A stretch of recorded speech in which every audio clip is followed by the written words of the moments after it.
आजचा जो बायोडाटा आहे तो एक अतिशय साधारण अपेक्षा असणाऱ्या मुलीचा आहे. मुलीवर थोडंसं वय जास्त आहे. फक्त व्हिडिओ सुरू करण्यापूर्वी माझी एक तुम्हाला विनंती आहे, तुम्ही व्हिडिओ पूर्ण ऐका, यांच्या अपेक्षा पूर्ण ऐका. कारण बरीच जण अर्धवट व्हिडिओ ऐकतात, अपेक्षा नीट ऐकत नाहीत आणि मग संपर्क करतात आणि त्यानंतर त्यांना समजतं की आपण या अपेक्षेत बसत नाहीये, मग लोकांचे गैरसमज होतात. तसं अजिबात करू नका. यांच्या अपेक्षा पूर्ण ऐका आणि तुम्ही जर का अपेक्षेत बसत असाल, शक्य तेवढा लवकर आपल्या ऑफिसशी संपर्क करा. स्क्रीनवरती तुम्हाला 2 नंबर दिसत आहेत, त्या नंबरवरती सकाळी 10 ते 5 या वेळेमध्ये फोन करा. तुमचा बायोडाटा फोटो पाठवा. आपल्या वधूवर केंद्रामध्ये नाव नोंदणीविषयी माहिती घ्या.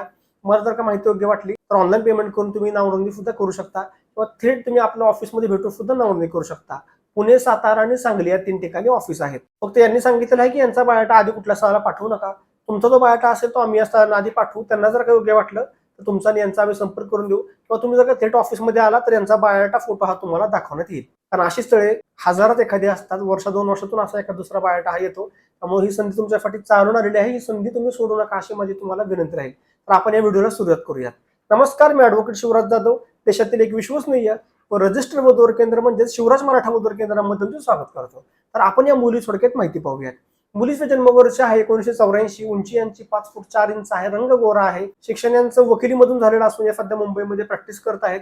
त्यांचा पुनर्विवाह आहे. लग्नानंतर अवघ्या 10 दिवसांमध्ये सेपरेट झालेला असून त्यांचा कायदेशीर घटस्फोट सुद्धा झालेला आहे. लग्नापासून यांना कुठलंही अपत्य नाहीये. त्यांच्या कुटुंबात आई वडील आणि भाऊ असं त्यांची फॅमिली आहे. यांचं मूळचं गाव हे सातारा जिल्ह्यातील असलं तरी त्यांची संपूर्ण फॅमिली गेली अनेक वर्ष मुंबईमध्ये स्थायिक आहे.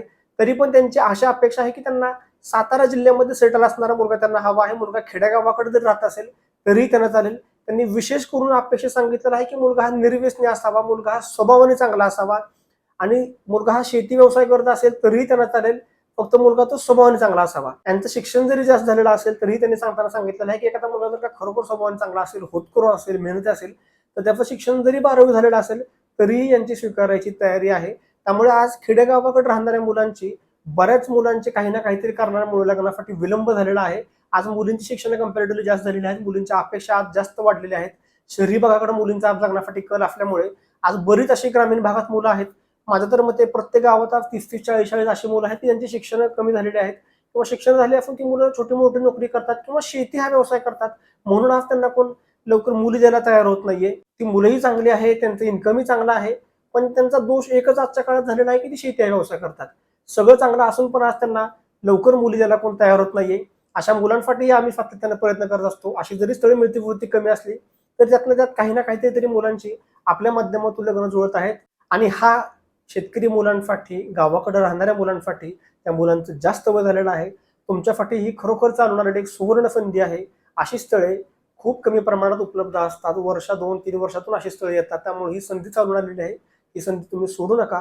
तुम्ही जर काही अपेक्षित बघत असाल तर मी कधी कुठल्या ऑफिसला अवेलेबल आहे त्याची माहिती घ्या. तुम्ही थेट मला ऑफिसला येऊन भेटू शकता. तुम्हाला जर का शक्य असेल तर मी तुम्हाला यांचा बायोडाटा फोटो दाखवतो. तुमचा बायोडाटा फोटो सुद्धा मी यांना पाठवतो आणि जर का त्यांना पसंत असेल लगेच आपण पुढची चर्चाही नक्कीच करू शकतो. अजून एक विनंती राहील, तुमच्या ओळखीचा कोणीही मुलगा जर काही अपेक्षित बसत असेल, त्याचंही काही ना काहीतरी कारणामुळे लग्न रखडलेलं असेल आणि तो जर काही अपेक्षित बसत असेल तर आठवणीने त्याला हा व्हिडिओ शेअर करा.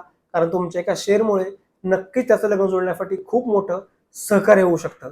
आणि अशाच प्रकारे मराठा समाजातील वधूवरांची स्थळे पाहण्यासाठी आपल्या चॅनलला नक्कीच फॉलो करा. धन्यवाद. जय शिवराय.